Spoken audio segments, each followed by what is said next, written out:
Tu veux créer ton entreprise, fixer tes horaires, gérer toute une équipe ou simplement gagner plus d'argent? As-tu une idée de business mais tu as peur de te lancer par peur d'échouer? Dans cette vidéo, je te partagerai mes meilleurs conseils pour non seulement démarrer un business mais aussi réussir ce business. Ces conseils-là viennent de mon expérience personnelle en tant qu'entrepreneur, businesswoman et surtout une femme passionnée par les affaires depuis toute petite.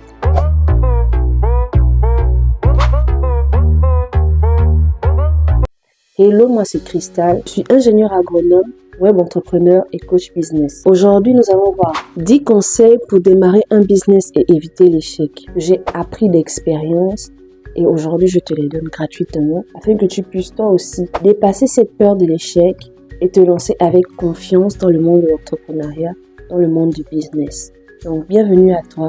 Si c'est le genre de conseils qui t'intéresse, si c'est le genre de contenu qui te plaît, abonne-toi. Active la cloche de notification.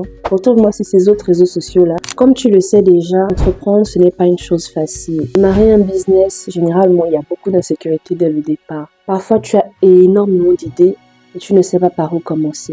Donc, le premier conseil que je vais te donner, c'est déjà de mettre sur papier ton idée. Donc, prends une feuille, un cahier, un notebook. Prends l'application Notes de ton téléphone. C'est-à-dire que si par exemple tu veux lancer un salon de coiffure, commence déjà à mettre le concept, les types de coiffure que tu veux faire, ainsi de suite. Comme ça, tu as déjà une idée globale de ton projet. C'est super important.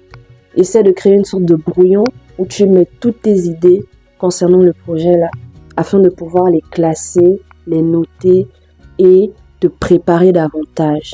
Deuxième conseil, fais des recherches approfondies. Pour le projet là en particulier, tu auras peut-être besoin de te former. Tu fais des recherches, tu vas vers les vidéos YouTube, les sites spécialisés, en tout cas les endroits où les experts pourront te donner un avis pertinent sur le projet que tu veux commencer. Conseil numéro 3, identifie ta clientèle cible. C'est vraiment important d'identifier ta clientèle cible.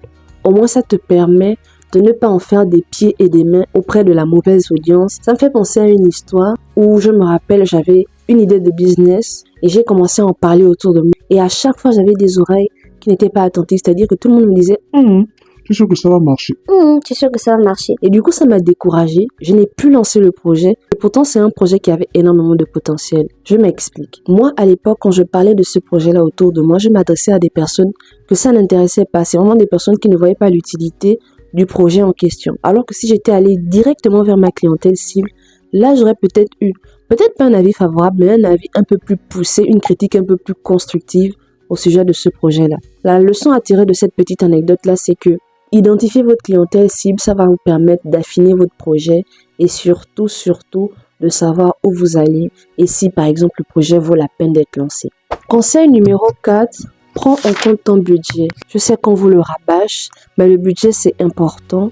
Et moi, par exemple, je déconseille fortement de commencer un projet avec tout ce qu'on a dans les poches. En fait, le problème avec ça, c'est que si vous prenez les derniers 5 000 que vous avez pour commencer, par exemple, à acheter le stock, on va dire que c'est ça, vous vous retrouvez dans une situation où vous avez le stock et vous ne pouvez pas peut-être vous permettre de faire la publicité, bien même ne serait-ce que mettre l'argent de côté pour le transport parce que vous avez tout épuisé dans le stock. Donc moi, ce que je conseille généralement, c'est que si vous avez un budget, essayez de le diviser par 2 et de faire en sorte qu'il fonctionne avec la moitié de l'argent que vous avez. Comme ça, le surplus, donc l'autre moitié, va vous permettre de prévoir les charges, les futures charges, de minimiser les coûts, d'anticiper les dépenses à venir. Bon, c'est juste un conseil, vous en faites ce que vous voulez. Toute la vidéo, c'est juste des conseils, vous faites ce que vous voulez. Mais par expérience personnelle, j'ai toujours remarqué que lorsque je commence un projet avec tout ce que j'ai, je me retrouve un peu plus bloquée, un peu plus stressée, un peu plus frustrée et je n'ai pas beaucoup de liberté, ne serait-ce que dans la créativité, dans la façon de faire progresser l'activité. Donc, je conseille généralement d'avoir quand même pas forcément la moitié, 50%, même 30%, 20% à côté, histoire de pouvoir anticiper certaines charges à venir. Maintenant, pour ce qui est du 5e conseil, vous devez planifier votre croissance. Je vous assure, si vous avez pour objectif de créer une entreprise sans vouloir grandir, histoire de rester juste dans votre quartier, avoir juste 5 clients par jour, abandonnez. C'est pas la peine de commencer parce que vous-même, vous allez vous auto-saboter. Quelque chose qui aura pour objectif de grandir, tellement vous ne voulez pas que ça grandisse, vous allez vous saboter. Vous n'allez pas mettre en place des stratégies pour faire en sorte que la croissance de votre entreprise soit évidente. Donc, si vous ne voulez pas une entreprise qui fleurit, s'il vous plaît, ne faites pas. Ne faites pas parce que vous allez vous retrouver avec des résultats encore plus bas que ce que vous pouvez avoir.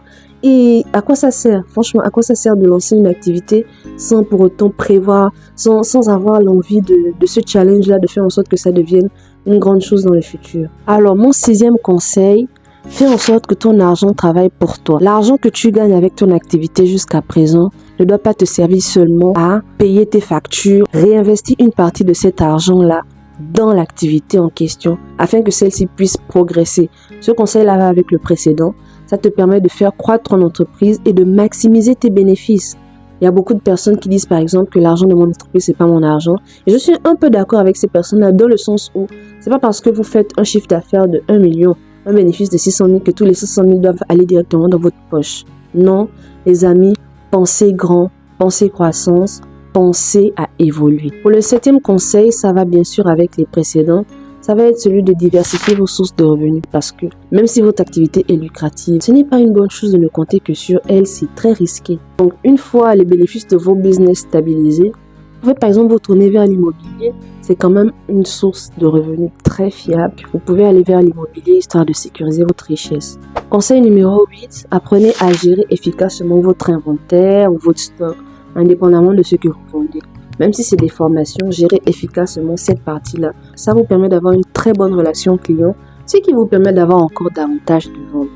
Donc, si vous voulez sécuriser la richesse, c'est-à-dire l'argent qui rentre dans vos poches grâce à votre business, ça c'est une étape à ne pas négliger. Vous pouvez même demander à un expert en logistique de gérer cette partie-là pour vous. Mais ce qui est sûr, c'est que pour pouvoir scaler votre business, il vous faut une bonne gestion d'inventaire ou une bonne gestion de stock. 9e conseil, engagez un professionnel pour gérer vos finances. Alors, si votre situation le permet, c'est l'idéal parce que ça vous permet d'enlever votre esprit de tout ce qui est mathématiques et autres. Surtout si c'est pas un domaine que vous appréciez. Il faut se dire les choses telles qu'elles sont. Il y a des corvées en business et ça peut faire partie des corvées que vous n'aimez pas avoir. Donc, l'idéal serait d'engager un expert en finance. Et l'avantage avec ça, c'est que certains sont tellement bons qu'ils vous permettent même de diminuer les charges que vous avez actuellement dans votre business, histoire de maximiser vos bénéfices. Et pour finir, 10e conseil, régularise ta situation. Que tu aies besoin d'un permis, d'un bail locatif, de faire la déclaration de ton entreprise, fais-le parce que c'est très important. Il faut dire que régulariser sa situation vient avec des avantages dans certains pays. Par exemple, pour ce qui est du Gabon, toutes les entreprises et coopératives agricoles sont exonérées de taxes pendant un bon moment. Il faut voir le bien fondé de cette mesure-là.